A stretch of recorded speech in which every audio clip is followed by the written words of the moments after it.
बिस्मिल्लाहिर्रहमानिर्रहीम। अस्सलामुअलैकुम। प्रोग्राम नुक्ता तराज के साथ मैं हूँ आपकी मेज़बान हुमैरा राना। ईरान अमेरिका जंगबंदी मुज़ाकरात अमन मुआहदे पाकिस्तान के कायदाना किरदार को हर जगह पर पज़ीराई मिल रही है, उसको सराहा जा रहा है और ख़ास तौर पर बैन अल-अक़वामी मीडिया और जरीदे की अगर बात की जाए तो वहाँ पर भी पाकिस्तान का डंका बज रहा है। और इस मुआहदे के नतीजे में पाकिस्तान ने न सिर्फ अपने सिफारती किरदार को मुस्तहकम किया बल्कि वहीं पर हम अपनी मईशत को भी बूस्ट देने के लिए बहुत से इकदाम ऐसे उठाएंगे और मुतवक्के भी यही है कि हम माशी फ़वाद जो है वो हासिल करेंगे। पाकिस्तान मशरिक़ वस्ता का बड़ा हिस्सा बनकर वसी माशी और दिफाई शराकत दारी कायम कर सकता है। बरतानवी न्यूज़ एजेंसी रॉयटर्स वो भी यही कहते हैं कि अमरीका अमन मुआहदे की पेशरफ से पाकिस्तान का जो आलमी वक़ार है, जो आलमी तशख़्ख़ुस है, वो काफ़ी बेहतर हुआ है और इसी तरीके से पाकिस्तान को इससे फ़ायदा उठाने का भरपूर मौका भी मिला है।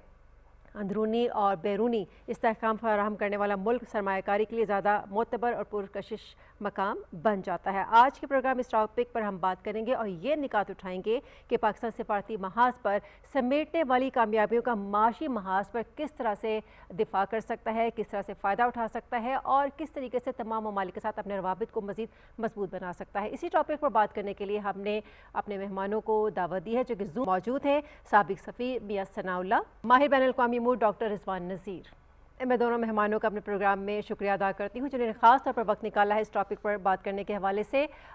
साबिक सफ़ीर मियां सनाउल्लाह साहब, सबसे पहले हम आपसे ही बात का आगाज़ करते हैं। अंदरूनी और बैरूनी सरमायाकारी फराहम करने वाला या इस्तेहकाम फराहम करने वाला जो मुल्क है पाकिस्तान, पूरी दुनिया में हमने देखा कि उसको बहुत पज़ीराई भी मिल रही है, दुनिया बहुत खुश है और कभी मार्का हक और ऑपरेशन बुनियाद मरसूस के बाद हमने देखा कि जो इज़्ज़त पाकिस्तान को मिली, जिस तरह से उसके वक़ार में इजाफा हुआ, ज़्यादा मोतबर पुरकशिश मुल्क जो है वो पाकिस्तान बन चुका है। आप क्या समझते हैं कि पाकिस्तान माशी लिहाज से अपने सिफारती महाज पर तो उसने कामयाबियाँ समेटी ही हैं, माशी महाज पर कैसे कामयाबियाँ समेट सकता है? सबसे पहले तो ये बात आप जहन में रखिए कि सफारती जो सक्सेस होती है ये खुद ब खुद दूसरी सक्सेसेस में, जिसमें माशरती भी है और सिक्योरिटी की भी है, इसमें खुद ब खुद डल नहीं जाती। इसको डालना पड़ता है, इसके लिए मेहनत करनी पड़ती है, इसके लिए कोशिश करनी पड़ती है। तो आपको वो सारी कोशिशें करनी पड़ेंगी जिसके मौके तो सफारती सक्सेस ने आपको मुहैया कर दिए हैं। आपकी आउटरीच बढ़ गई है, आपकी क्रेडिबिलिटी बढ़ गई है, आपको एक दूसरी नज़र से देखा जा रहा है। लेकिन आपने अगर इन्वेस्टमेंट लानी है तो आपको अपनी पॉलिसीज चेंज करनी पड़ेंगी। आपको ऐसा सिक्योरिटी निज़ाम देना पड़ेगा जिसमें लोगों की इन्वेस्टमेंट महफूज हो, प्रॉस्परस हो। ये सारी चीज़ें होंगी। अगर आपने ट्रेडर के तौर पे उभरना है, बाहर मैन्युफैक्चर करके भेजनी है चीज़ें, तो जी। आपको दूसरों की नीड के मुताबिक टेक्नोलॉजी को सामने रखते हुए, वैल्यू एडिशन को भी सामने रखते हुए ऐसी चीज़ें पेश करनी है जो कम्पीट कर सकें बाहर की मार्केट्स में। अब अगर कोई स्पेसिफिक क्वेश्चन का आप करेंगी तो उसका मैं जवाब दे दूंगा। लेकिन अगर आपकी मैन्युफैक्चरिंग कमज़ोर है, बहुत एक्सपेंसिव है, जी। आप कम्पिटिटिव नहीं है, तो फिर आपके लिए जगह नहीं है, बहुत कम जगह अच्छा मियां सना साहब, बचती है। इसी आपने कहा कोई स्पेसिफिक क्वेश्चन करेंगी तो इसी सिनेरियो में आपसे ही जानना चाहती हूँ कि अगर ईरान पर पाबंदियों में नरमी आती है और थोड़ी सी फ्लेक्सिबिलिटी शो होती है तो पाकिस्तान के लिए सबसे ज़्यादा माशी फ़वाद जो है वो क्या हो सकते हैं? तवानाई, तिजारत, ट्रांजिट या इलाकाई राब्ताकारी, इसमें से कौन सा अहम फैक्टर है आपके ख्याल में? गैस पाइपलाइन है, लेकिन ये भी 1-2 साल की में होगी, क्योंकि पाकिस्तान ने जब वो ट्रिब्यूनल में आर्बिट्रेशन में चले गए थे पेरिस में, उसमें एग्री किया था कि 80 किलोमीटर बना देंगे। अब 80 किलोमीटर पता नहीं बनी है या नहीं बनी। 780 किलोमीटर हमारी तरफ है, नवाब शाह तक है ना, बॉर्डर से लेके वहां तक आनी है। उसमें 2-3 साल लगेंगे। फिर उसमें बैंकिंग है, इंफॉर्मेशन है। अगर ये कोई रुकावट नहीं होती है, अमेरिका की तरफ से सैंक्शंस नहीं होती, तो वो एक चीज बन सकती है। ऑयल है, जी। ऑयल में थोड़ी बहुत प्रॉब्लम है, लेकिन 33-36 है ना एपीआई, और ये इस तरह के ब्रांड हैं जिसको सावर है ना क्रूड ऑयल कहा जाता है। एक्सेप्ट है ना हमारी जो बहुत ओल्ड रिफाइनरीज हैं, चंद मॉडर्न भी हैं, उनमें ये कुछ ग्रेड्स रिफाइन होते हैं फर्नेस ऑयल के अलावा भी। वो एक चीज़ आपको सामने आती है। तीसरी चीज़ जो सामने आती है वो यही है कि आप अपने एग्रीकल्चरल प्रोडक्ट बेचते रहें, kinnow, mango, that kind of things which are neither here and not there. कोई टेक्सटाइल के आइटम बेच लेंगे। बाकी रह जाता है कि जो ओपनिंग है वो आईटी की है, सर्विस है, इंडस्ट्रीज की है, आपका ट्रांजिट का हो सकता है। अगर ये वाकई डील हो जाती है और बैंकिंग सिस्टम सही हो जाता है तो फिर ये आपके लिए अपॉर्चुनिटी खासी बड़ी है। आप टूरिज्म कर सकते हैं और इसको हब बना सकते हैं टूरिज्म के साथ, तो वो फिर आपके लिए ओपनिंग बन सकती है।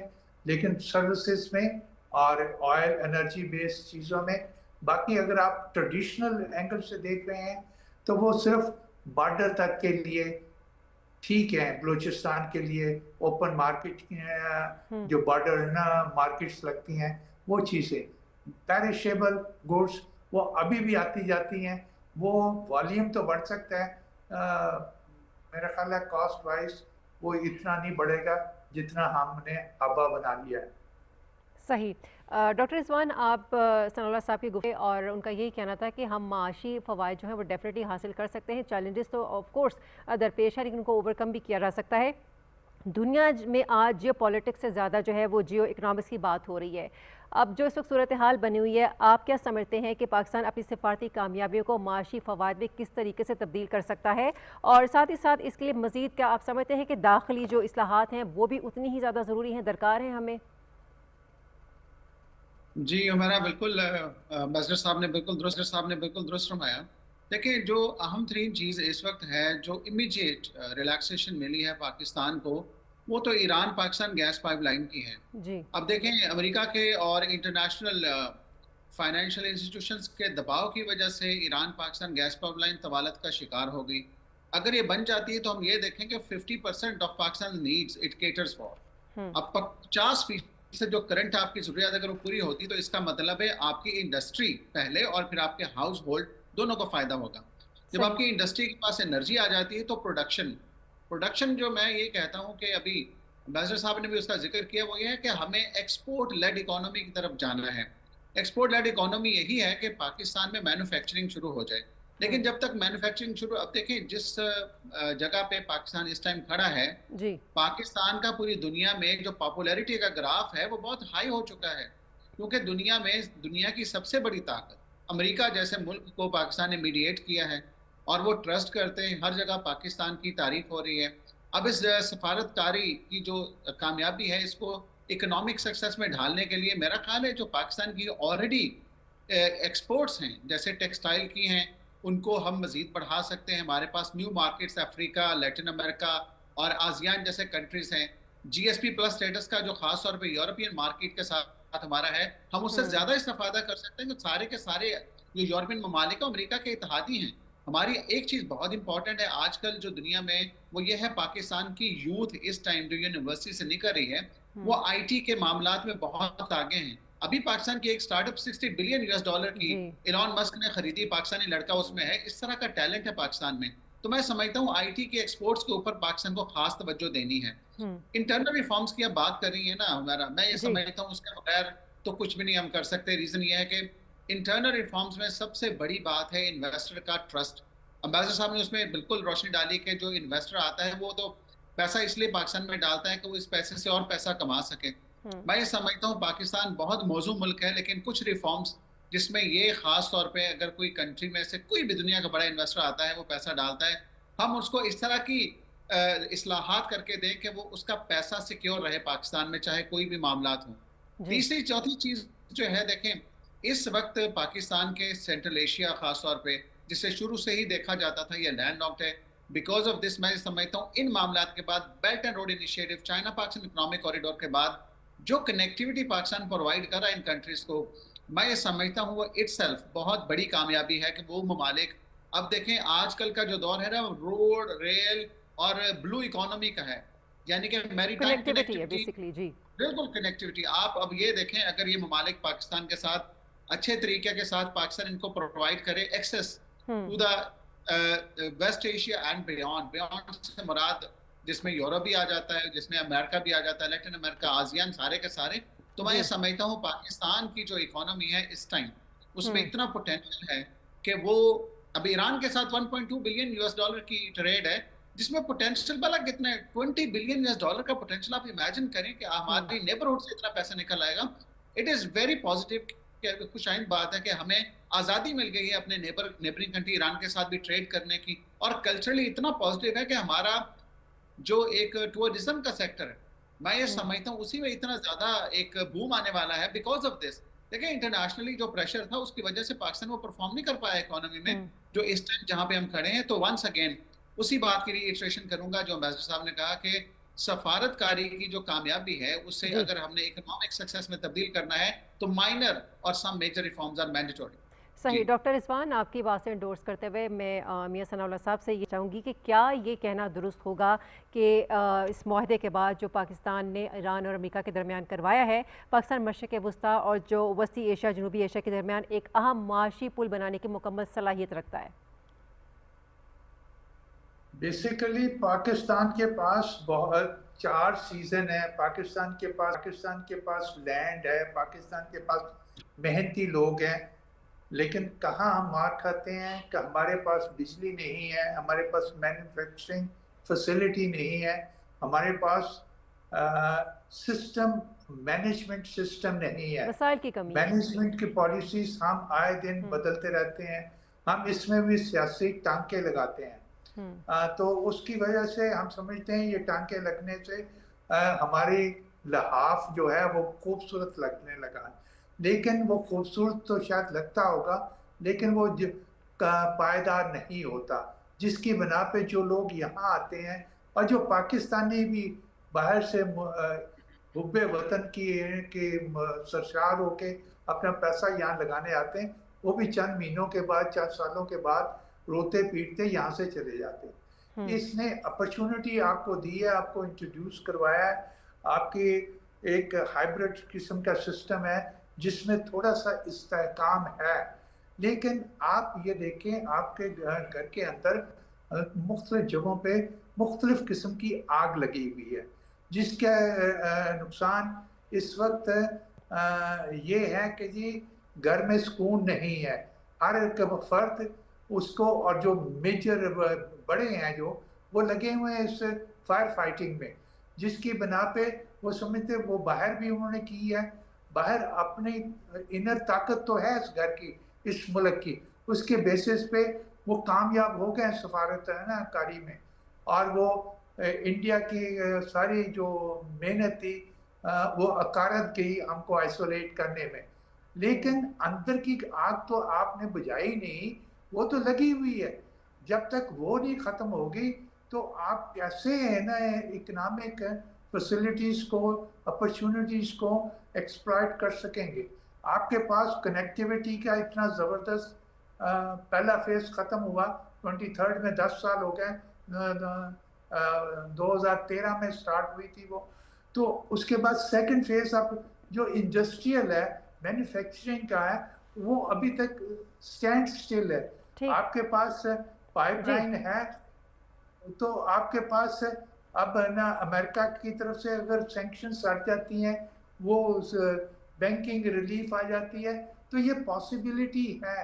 अगर आप ये सोचते रहेंगे कि आपने किन्नू ही बेचने हैं, आपने राइस ही बेचना है, प्रीमियर है ना ग्रेड का बेचना है, या आपने मैंगोस ही बेचने हैं, आप थोड़ी बहुत ना टेक्सटाइल भी दे देंगे, तो फिर आप उस वो मुकाम नहीं हासिल कर सकते जिसकी हम बातें करते हैं, जिसको हम एस्पायर करते हैं। अच्छा सनाउल्लाह साहब, बेसिकली तो बात ये है ना कि पाकिस्तान को, बेसिकली तो मसाल ये भी है ना कि पाकिस्तान को अंदरूनी और बैरूनी दोनों तरफ से चैलेंजेस का सामना है। ख़ासतौर पे हमारे मुल्क के अंदर जो दहशतगर्दी हो रही है वो तो हमें दूसरी तरफ तवज्जो देने की इजाज़त भी नहीं दे रहे हैं कि हम उनको टैकल कर रहे हैं बड़े इस तरीके से। अब इसी जो आपने बात की, इसी को मैं पुट ऑन करती हूँ और डॉक्टर रिजवान से कि उन्होंने कहा कि जो अंदर की आग लगी है उसको ठंडा करना बहुत ज़रूरी है और ऑब्वियसली पाकिस्तान भरपूर कोशिश करेगा भी कि किस तरीके से जो अब हमें अंदरूनी चैलेंजेस है, बैरूनी चैलेंज पर तो हम काबू पा ही रहे हैं, लेकिन अंदरूनी मामला है उनको भी ज़रा बेहतर तरीके से आगे लेके चला जा सके। डॉक्टर रिजवान, ईरान अमेरिका कशीदगी में कमी से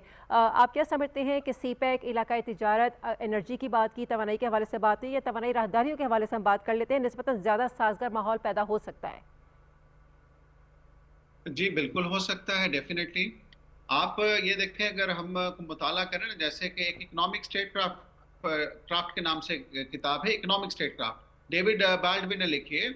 उनका पर्पस भी वो यही कहते हैं, जब आप डिप्लोमेटिक विक्ट्रीज ले लेते हैं ना, आप सफारती कामयाबियां लेते हैं, उसके बाद आपके पास बहुत लेवल प्लेइंग फील्ड होता है, जिसमें आप अपनी फॉरेन पॉलिसी को, अपनी इकोनॉमिक पॉलिसी को, अपने जो आपकी स्ट्रक्चरल रिफॉर्म्स है उनके थ्रू आप ब्रॉडर नेशनल प्रॉस्पेरिटी को अचीव कर सकते हैं। तो पाकिस्तान बिल्कुल उसी जगह पे खड़ा है जिसमें पाकिस्तान के पास बहुत सारी अपॉर्चुनिटी, जिसमें कुछ चीज का जिक्र भी किया।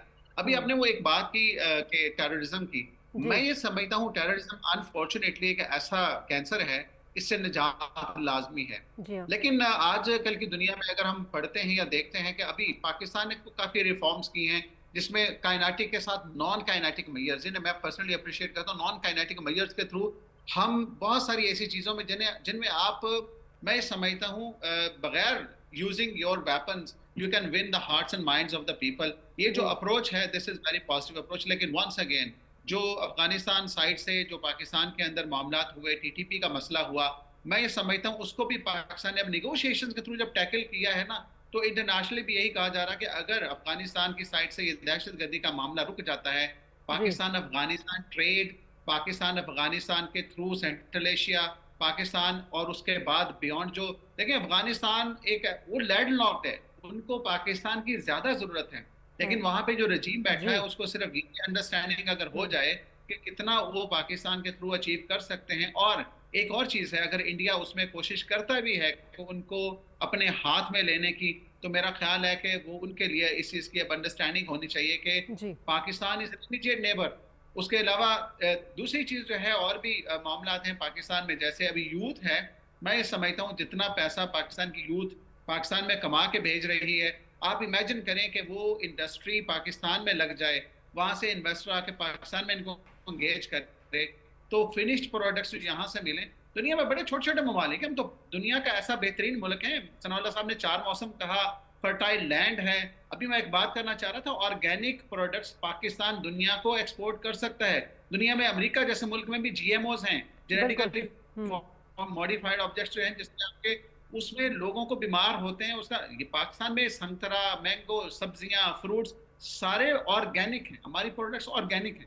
इस मार्केट को अब हमारे कुछ ट्रेडर्स हैं एक्सप्लोर कर रहे हैं। मैं समझता हूँ देयर इज ऑलवेज अ वे कि हमें क्या करना है, हमें इनको मोटिवेट करना है, एनकरेज करना है।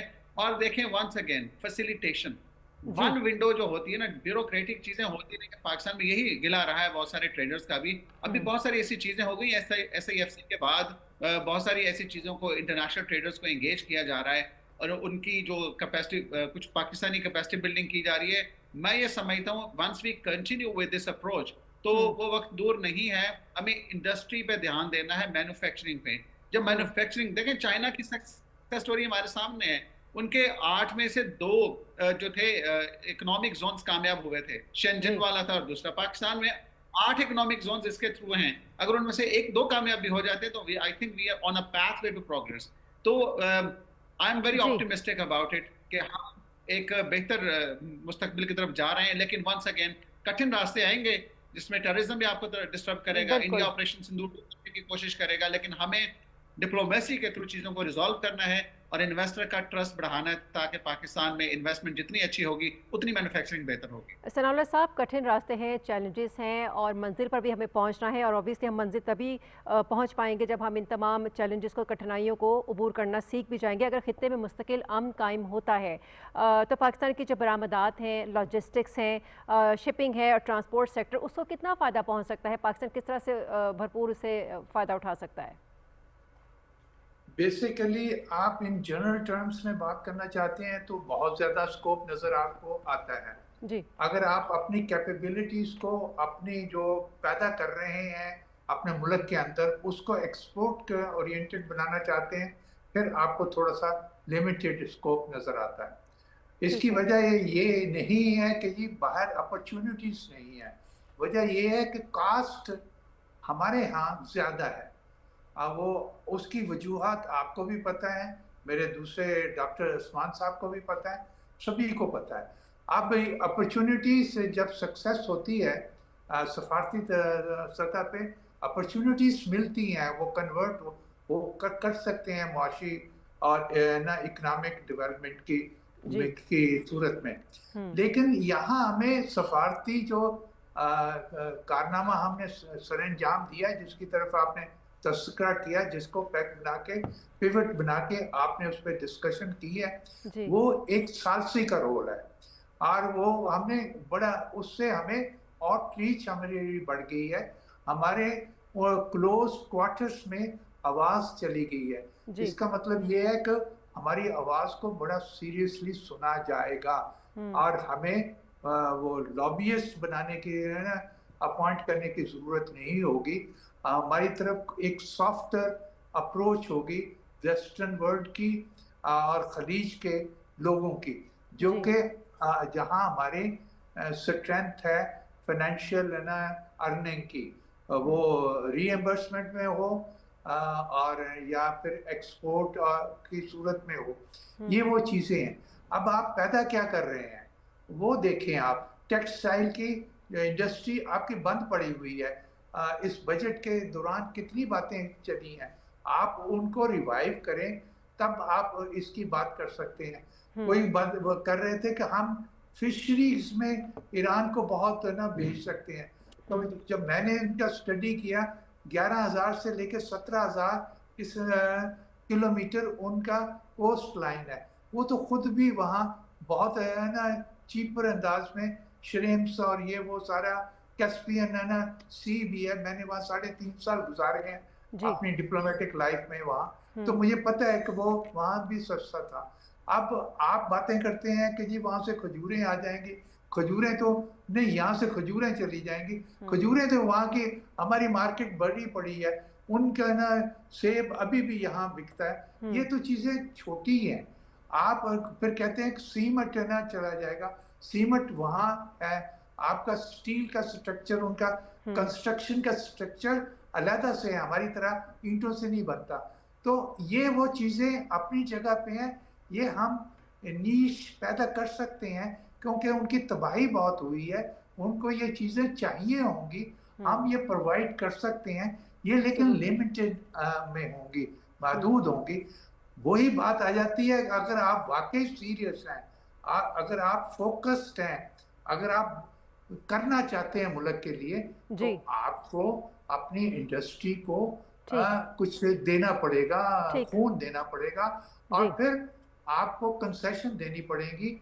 और जब उन 1-2 साल के बाद वहां से बिजली आ जाती है, वो जी। बिजली खरीद सकते हैं आप उनसे हम्म। अपने बॉर्डर एरिया में।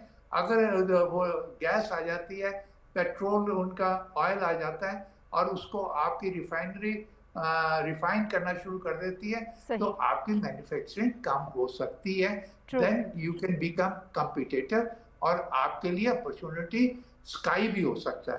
मैं बिल्कुल ये नहीं सही। कह रहा कि जी आप स्काई की बातें ना करें, करें, लेकिन जरा कदम भी तो उठाएं बिल्कुल कि ये सही। आपने मंजिल की तरफ कोई आखिर मंजिल तक तभी पहुंचेंगे या फर्स्ट स्टेप उठाएंगे, जी, वो जी, बड़ा है पहला या कदम छोटा। उठाएँगे, अपॉर्च्युनिस्ट बनेंगे, तो ही हम अपनी मंज़िल तक पहुँच सकेंगे। डॉक्टर रिज़वान, मैं यही आपसे पूछना चाहूँगी कि पीस फैसिलिटेटर के तौर पर तो पाकिस्तान ने बड़ा नाम कमा लिया है। दूसरी जानिब अगर हम फाइनेंशियल स्टेबिलिटी की बात करें, तो उसमें अभी हमें बहुत से ऐसे इक़दामात उठाने हैं कि पाकिस्तान को हमें वाक़ई अपने पैरों पे खड़ा करना है। जिस तरह से हमारे जो वज़ीर ख़ज़ाना है, उन्होंने कहा कि हमने पाकिस्तान को तरक्की की जानिब गामज़न कर दिया है।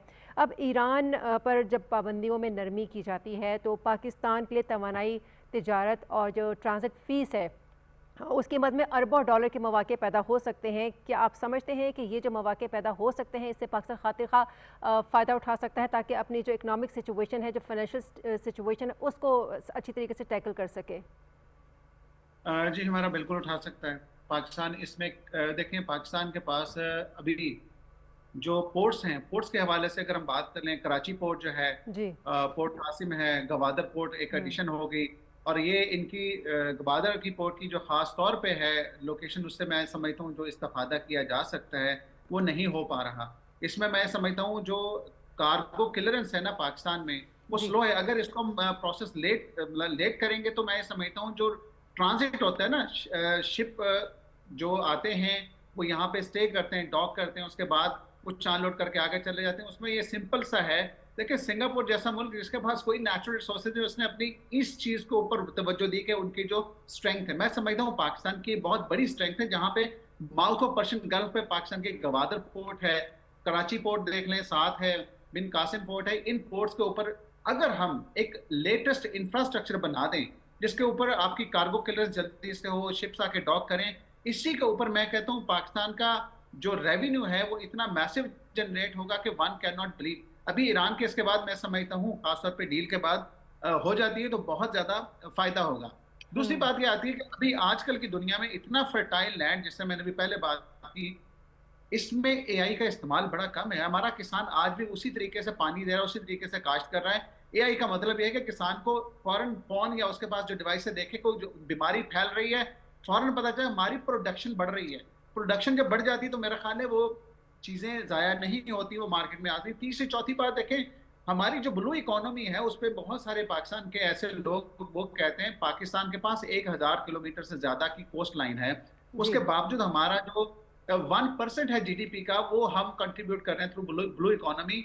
हमारा मैं समझता हूँ 1970 और 80s की अगर हम बात करें, उस टाइम हमारे पास जितने शिप्स थे, जितने हमारे रिसोर्सेज थे मैरी टाइम के, आज अगर हम उसी जगह पे ले जाएं वापस उतने ही शिप्स कर लें तो जी। पाकिस्तान दुनिया में नाम बना सकता है। एक और चीज जो है जी। वो है मिनरल्स की और रेयर अर्थ मिनरल्स की। आजकल जिसकी रेस चल रही है उसमें बड़ी ताकतें बहुत ज्यादा इंटरेस्टेड हैं। हमारे बलोचिस्तान में चाइनीज इन्वेस्टमेंट भी है, अमेरिकन इन्वेस्टमेंट भी है। मैं समझता हूँ दुनिया के और बड़े इन्वेस्टर्स अगर आ जाएं, वंस अगेन हम इंस्टेड ऑफ रॉ हम इसको फिनिश्ड गुड की सूरत में अगर ठीक। सेल करें दुनिया को, तो मैं समझता हूँ हमारी तो जी। किस्मत बदल जाएगी। इस तरह की छोटी छोटी रिफॉर्म्स हैं जो पाकिस्तान में सही। रिक्वायर्ड हैं, इंशाल्लाह आई एम होपफुल के हो जाएंगी।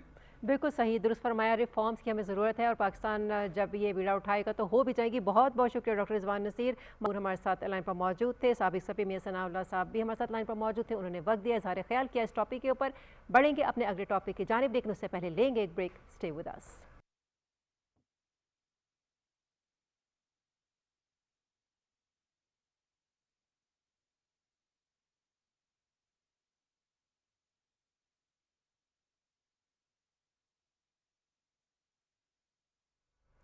वेलकम बैक नाजरीन। बढ़े हैं अगले टॉपिक की जानिब। कल अदम जॉइंट अवामी एक्शन कमेटी को अंदरूनी सतह पर बहुत बड़ा धचका लगा है। कल अदम कमेटी के मुतअद्दिद कोर अरकान ने तंजीम की पॉलिसियों से लाताल्लुकी का इजहार कर दिया है। रिजवान करामत और मेंबर बिलाल शेख, राजा मोहम्मद अमजद अली, अंजुम जमान और इफ्तिखार जमान जैसे कोर अरकान की अलहदगी कल अदम कमेटी के अंदर बढ़ती हुई बदएतमादी का वाज़ेह सबूत भी है। नाज़रीन, आज अगर हम आज़ाद जम्मू कश्मीर का जायज़ा लें तो अवाम ने कल अदम जॉइंट एक्शन कमेटी के एहतजाज का हिस्सा बनने से मुकम्मल तौर पर इनकार कर दिया है। वहाँ इंतखाबी गहमा गहमी शुरू हो चुकी है जो इस बात की अक्कासी करती है कि कल अदम एक्शन कमेटी की जानिब से इलेक्शन के अमल को सबोटाज करने की तमाम जो साजिशें हैं वो बुरी तरह से नाकाम हो चुकी हैं। सियासी उमूर के मुशीर अनसर के मुताबिक महाजिरीन की नशस्तों पर फैसला करना आज़ाद कश्मीर असम्बली का इस्तेहकाक है। कोई गिरोह या मुल्क किसी भी मुल्क के आइन को तब्दील करने की कोई भी सलाहियत नहीं रखता और ना ही इसके अंदर इतनी कैपेसिटी है। यहाँ सवाल ये पैदा होता है कि कल अदम एक्शन कमेटी महाजरीन की नशस्तों के मुतालबे की आड़ में लश्कर कशी करना चाहती है। इस सेगमेंट में बात करने के लिए हमें स्टूडियो में ज्वाइन किया है, अपने मौजूद मेहमानों का तारुफ करवाते सरदार अब्दुल राज़िक खान, माहिर कानून हैं, अस्सलाम वालेकुम। इनके साथ तशरीफ़ फरमा है ख्वाजा अब्दुल मतीन, तज़कियाकार हैं, अस्सलाम वालेकुम। जी वालेकुम अस्सलाम। बहुत शुक्रिया। अपने प्रोग्राम का हमने आगाज़ करना है इस पहले क्वेश्चन के साथ। कश्मीर चूँकि पाकिस्तान की शहरक है और हमेशा से हम यही बात करते हैं कश्मीर बनेगा पाकिस्तान। पाकिस्तानियों और कश्मीरियों के दरमियान जो है लाजवाल रिश्ता मौजूद है, कायम है। महाजिरीन की नशस्तों का जो मामला है बेसिकली वो आइनी और कानूनी है। फिर कल अदम जॉइंट एक्शन कमेटी ने तशद्दुद का रास्ता क्यों अपनाया है? जो अभी उनका प्रोटेस्ट ये खालिस्तान महाजिरीन की सीटों के हवाले से, और इसके ऊपर आज़ाद कश्मीर सुप्रीम कोर्ट भी वो कह चुकी है कि ये एक आइनी मामला है जिसको लेजिस्लेटिव असम्बली में ही आइन साजी से और कानून साजी से आप एड्रेस कर सकते हैं। अब ये इससे पहले जब उन्होंने शुरू किया था तो वो बिजली और आटे से शुरू किया, उसके बाद मुतालबात बढ़ते गए, हत्ता कि उनके 38 मुतालबात थे और 38 को हुकूमत पाकिस्तान ने जी और हुकूमत आज़ाद कश्मीर ने एड्रेस किया, ठीक और उनमें से उनके 37 मुतालबात ऐसे थे जी जिनको मान लिया गया। हालांकि ये जो इशू था महाजरीन की सीटों वाला, जी अब ये एक ऐसा था, शायद ये इतना लॉन्ग स्टैंडिंग इशू है और इसकी जो जड़ें हैं और इसका जो ताल्लुक़ है वो तहरीक आज़ादी कश्मीर के साथ है। इसका ताल्लुक़ जो है वो आज़ाद कश्मीर की जो हुकूमत है उसका जो बेसिक कॉन्सेप्ट है जी उसके साथ है। इसका तहरीक ये 24 अक्टूबर की जो डिक्लेरेशन है जी आज़ाद कश्मीर गवर्नमेंट का जो कि एक रिप्रेजेंटेटिव कैपेसिटी है उसके साथ है। इसका ताल्लुक़ 6 लाख से ज़्यादा जो शहीद है हमारे तहरीक आज़ादी कश्मीर के उनके साथ है और ये माजरीन के हुकूक से है। जी ये तो एक ऐसा मुतालबा था जो आउट राइटली रिजेक्ट करने वाला मुतालबा था, लेकिन इसके बावजूद एक्शन कमेटी के इस मुतालबे को भी जी हुकूमत पाकिस्तान ने और हुकूमत आज़ाद कश्मीर ने आउट राइटली रिजेक्ट नहीं किया। ठीक उनके साथ निगोशिएट किया बहुत हाईएस्ट लेवल के ऊपर और उनको इसमें भी स्पेस दी और मुख्तलिफ ऑप्शंस दिए कि हम इनके ऊपर बात करते हैं और इसके ऊपर असम्बली है, इसके ऊपर सदारती रेफरेंस है, जी। इसके ऊपर सियासी जमातों का डिक्लेरेशन है, इसमें बहुत सारी चीज़ें हैं जिनको हम देखते हैं। लेकिन इसके बावजूद आप देख लीजिए एक मुतालबे की बुनियाद के ऊपर जबकि 37 मुतालबात मंजूर कर लिए गए हैं जिन पर अमल दरामद शुरू हो गया है और एक मुतालबे के लिए आपने आज़ाद कश्मीर को एक ऐसे मौके के ऊपर जब आज़ाद कश्मीर में इंतखाब होने जा रहा है और इस वक्त वहाँ पे एक पुरअमन माहौल इलेक्शंस के लिए दरकार है, आप चैलेंज करके आए कि हमने इलेक्शंस नहीं होने देने, हमने 1 माह का राशन जमा करना है, हमने आज़ाद कश्मीर के अंदर अफरा तफरी पैदा करनी है, हमने लोगों को कैंपेन नहीं करने देनी, लोगों को वोट नहीं देने देना। तो ये जो मामला है ये एक खालिस्तान आइनी मामला था और लेकिन इसके बावजूद ये इस तरह की हरदर्मी, इस तरह की ज़िद जिसकी वजह से आप देखें कि कितनी कीमती जानों का भी ज़ाया हुआ और इसकी सारी रिस्पॉन्सिबिलिटी जो है मैं समझता हूँ कि एक्शन कमेटी की इस हरदर्मी के ऊपर, ज़िद के ऊपर आती है। अगर उनका ये मुतालबा जायज़ भी होता तो उसके लिए भी आप वो अपना जो स्ट्रगल कंटिन्यू रखते, वो कहते जी इलेक्शंस होता हो, हम अपना मुतालबा जारी रखेंगे, निगोशिएट भी करेंगे और उसके बाद इसको आहिस्ता आहिस्ता मामले को रिजॉल्व करने की कोशिश करेंगे।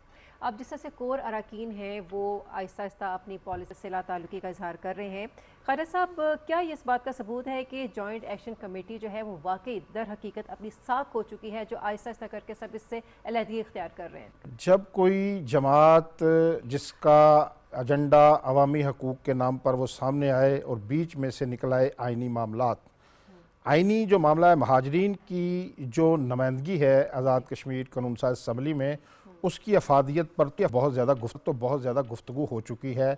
सब लोग मानते हैं, पाकिस्तान में रहने वाले हों या पाकिस्तान से बाहर हों या जो आलमी कवानीन के माहिर हैं, यूनाइटेड नेशन ने ये उनको राइट वोट का राइट है वो उनको महफूज है। बल्कि कल कलां इन्हीं महाजरीन ने जब हक़ खुदरादियत का हक़ मिलता है कश्मीरियों को, राय शुमारी में इन्होंने वोट देना है। अब आ जाते हैं ये जो एक्शन कमेटी का रवैया है और इनके साथी इन्हें क्यों छोड़कर जा रहे हैं। अब हमने देखा कि इन मज़ाहरों के दौरान एक ऐसी घटिया किस्म की गुफ्तगू की गई और जो यानी कि दुश्मन मुल्क का एजेंडा तो हो सकता है, किसी पाकिस्तानी का, किसी कश्मीरी का एजेंडा तो नहीं हो सकता, क्योंकि रियासत पाकिस्तान से कश्मीरी बिलखसूस जो मकबूजा कश्मीर के लोग हैं वो इतनी मोहब्बत करते हैं कि वो चाहते हैं, हर कश्मीरी की ख्वाहिश है जब वो दफन हो, सुपुर्द खाक हो, जब खुदा के हजूर पेश हो तो उसे पाकिस्तान के सब्ज़ हलाली परचम में लपेट कर दफन किया जाए।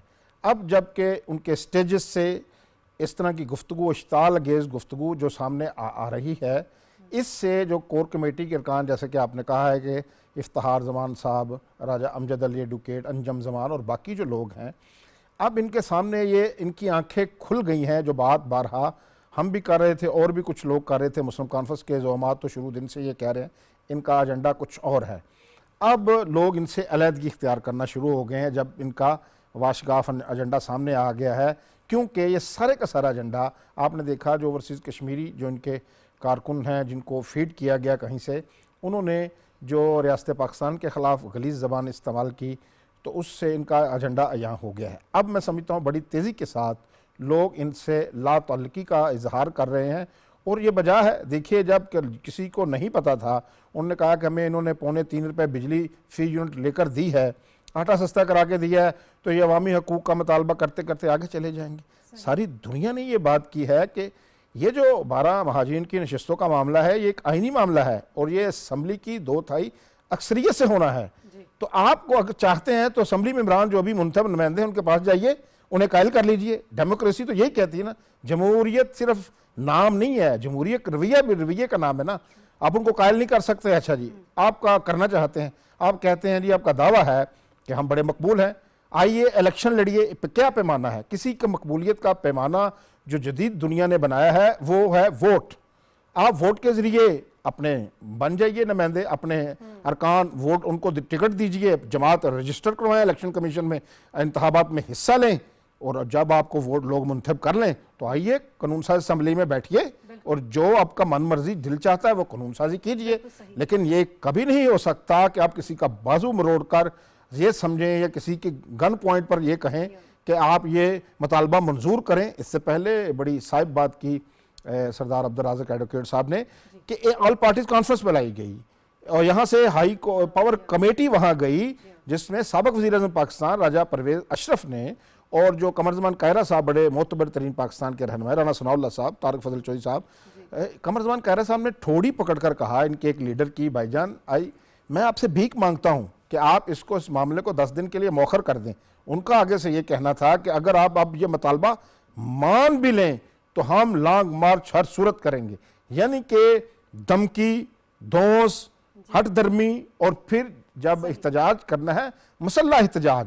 पिछली बार जब उन्होंने एहतजाज किया 200-250 के करीब पुलिस एहलकारों की टांगें टूटी, सर फोड़े गए, वो जख्मी किए गए। ये कहाँ का जमहूरी एहतजाज है जिसमें आप लोगों को जख्मी करते हैं? जब आप गुफ्तगू करते हैं तो फिर गुफ्तगू का रास्ता अपनाइए। अगर आप गुफ्तगू का रास्ता छोड़ेंगे, अगर मसल्ला अगर तरीका इख्तियार करेंगे, असला लेकर साथ चलेंगे, तो रियासत के पास फिर आपको पता है कि ज़्यादा असलहा होता है, फिर वो अभी भी को जो चैलेंज करेगा तो कानून तो डेफिनेटली हरकत में आएगा। सरदार अब्दुल राज़िक साहब, इसी बात को आगे बढ़ाते हुए किसी दौरान कानून नाफिज करने वाले इदारों पर अगर हमलों की बात की जाए तो उनको कानूनी और आइनी तौर पर कैसे देखा जा सकता है, जब आपको पता भी हो कि वो आपके नौजवानों को भी बरकला रहे हैं, मुतालबात आपके माने जाने के बावजूद भी आप सिचुएशन को ख़राब कर रहे हैं, अमन को ख़राब करने की कोशिश कर रहे हैं, तो आइनी रास्ता क्या अख्तियार किया जा सकता है?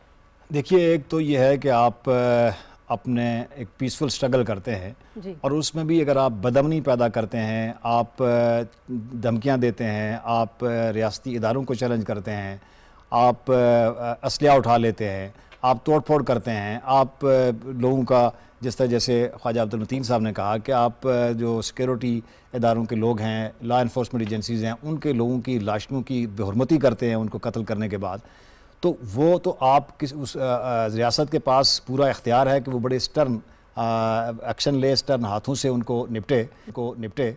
लेकिन यहाँ पे जो इससे भी आगे वाली बात है कि अगर आप उनकी तकरीरें सुने, उनके कुछ जो लोग हैं, मेजॉरिटी तो वहाँ जो लोग बैठी हुई है, आम ख़वातीन हैं, बच्चे हैं, आम लोग हैं, उनको मालूम ही नहीं है कि ये किस एजेंडे के तहत हम ये बैठे हुए हैं, हमने क्या करना है, कहाँ जा रहे हैं, क्या मकसद है। लेकिन जो इस ड्राइविंग फोर्स के ऊपर हैं, सीट के ऊपर इस वक्त जो लोग बैठे हुए हैं, जो इसको मॉब को लेके चल रहे हैं, जो पॉलिसीज़ बना रहे हैं, जो इनको डायरेक्शन दे रहे हैं, वो ऐसे उनमें से उनकी तकारीर अगर आप लोगों ने सुनी है कि किस तरह बागियाना तकारीर हैं जो रियासत के ख़िलाफ़ हैं, जो मुल्क के ख़िलाफ़ हैं, जो इस मुल्क की असासी नज़रिए के ख़िलाफ़ हैं, तो ऐसे लोग तो फिर गद्दारी के ज़ुमरे में आते हैं, उनको तो फिर गद्दारों की तरह ट्रीट किया जाता है। अच्छा अब्दुल राज़िक साहब, अगर किसी ग्रोह का बयानिया कौमी मफादात या कह लें कि रियासती मौक़िफ़ से मुतसादिम हो जाए, जिस तरह कहा कि लोग वहाँ बैठे हुए होते हैं, उन्हें नहीं पता होता कि क्या बात हो रही है, वो उस मकसद तक नहीं पहुँच पाते, तो इसके समाजी और जो सियासी असरात हैं वो किस हद तक ख़तरनाक हो सकते हैं लोगों के जहनों के ऊपर ख़ास तौर पर बात करें? उनकी एक ब्रेन वाशिंग होती है, उनके जहन ख़राब होते हैं, वो अपने मुल्क के ख़िलाफ़ उनके अंदर आप जज्बात उबार रहे हैं, ऐसे जज्बात पैदा कर रहे हैं कि वो अपने मुल्क के ख़िलाफ़ जो है वो उठ खड़े हो जाए। तो ये एक ऐसा बागियाना रवैया है जो तो किसी महज़ब माशरे में, किसी जमहूरी रियासत में इस तरह की तो कोई चीज़ एक्सेप्ट नहीं की जा सकती। आप दुनिया में जो सिविलाइज्ड कंट्रीज़ हैं, डेमोक्रेटिक कंट्रीज़ हैं, जहाँ बुनियादी हुकूक जो है उनको बड़ा एहतराम दिया जाता है, वहाँ भी इस तरह की किसी कार्रवाई को किसी सूरत भी एक्सेप्ट नहीं किया जाता, बल्कि उनके खिलाफ बहुत सख्ती से निपटा जाता है। जो रियासत के कानून हैं उनको इन्फोर्स किया जाता है उनके खिलाफ। तो यहाँ भी मैं समझता हूँ कि अगर कोई ऐसे लोग हैं जो इस तरह की बातें कर रहे हैं, उनके खिलाफ सख्त तरीन जो कार्रवाई है वो की जानी चाहिए और बिल्कुल हो सकती है। अलबत्ता यह है कि जो बाकी लोग हैं, आम लोग जिनको इस बात का मालूम इल्म नहीं है, जो एक मासूमियत के साथ वहाँ बैठे हैं, एक गलत ग्रोह के हाथों में चढ़ गए हैं, तो उनको आहिस्ता आहिस्ता अलग करने की ज़रूरत है। और जो इस तरह के तखरीब का अनासर हैं उनको आइसोलेट करके उनके खिलाफ कार्रवाई करने की ज़रूरत है। अच्छा, आपसे यही बात पूछते हैं ख्वाजा साहब के सियासी मकासद के लिए अवामी मसाइल को दबाव के हथियार के तौर पर इस्तेमाल करना कितनी बड़ी हमाकत हो सकती है, या कितनी बड़ी जमहूरी इक़्तिदार के मुनाफी ये काम हो सकता है? अभी देखिए ना, जिस तरह ये जो एक जत्था है, एक लश्कर कशी जिन्होंने की है, जो गलीज़ ज़बान इस्तेमाल कर रहे हैं और जिस तरह का बयानिया लेकर वो चल रहे हैं, उन्होंने जो आम आदमी है, जो नौजवान हैं, बच्चे बच्चियाँ, उनके जहनों को मसमूम कर दिया है।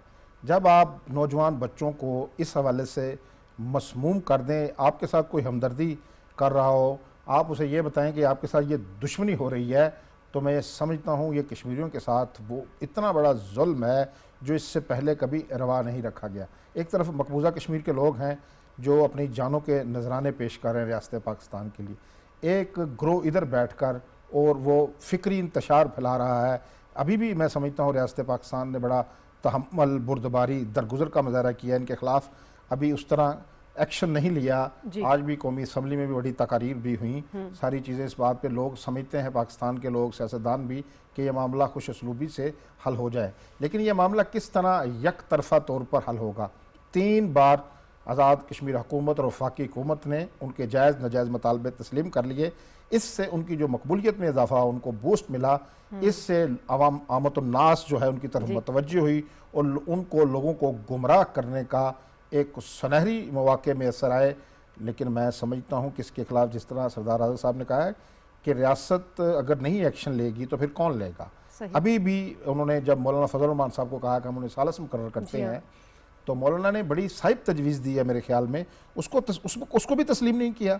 जब साबिक़ वज़ीर-ए-आज़म पाकिस्तान गए, उन्होंने ये बात की, उनका टाइम मांगा, उनको नहीं दिया।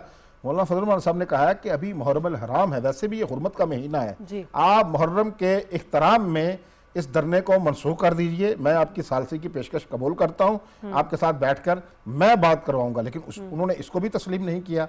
जब एक फरीक किसी भी चीज़ को जो साहिब चीज़ है उसको तस्लीम करने पर आमादा ना हो, ना वो हुकूमत की बात माने, ना वो सियासी ज़ोमा की बात माने, ना वो मजहबी रहनुमाओं की बात को कोई अहमियत दे, तो मुझे बताइए, और जो हमारे देखने वाले हैं खुद ही फैसला कर लें कि उन्होंने फिर क्या, इनके साथ क्या सलूक होना चाहिए। मुझे बताइए, जब एक गिरोह जो बैठा है, जो डंडे से बात करता है, जो असलहा से बात करता है, उसके साथ बातचीत को आगे फिर कैसे बढ़ाएं? धर्मे की बुनियाद पर तो मुतालबात को ज़बरदस्ती मनवाया भी नहीं जा सकता, और ये बड़ी करेजियस बात है कि 37 मुतालबात मान लिए गए हैं। एक मुतालबा जो है उसके ऊपर ये सारा शोर शराबा हंगामा हो रहा है। चूँकि वक्त की कमी हुई है, अपने मौजूद मेहमानों से मैं ये जानना चाहूँगी, जिस तरह से हमने कहा कि आज़ाद कश्मीर जो है वो पाकिस्तान की, मकबूजा कश्मीर, आज़ाद कश्मीर पाकिस्तान की शारक है। पाकिस्तान और कश्मीरों के दरमियान जो है वो भाईचारा, इत्तेहाद और खूबसूरत रिश्ता कायम है।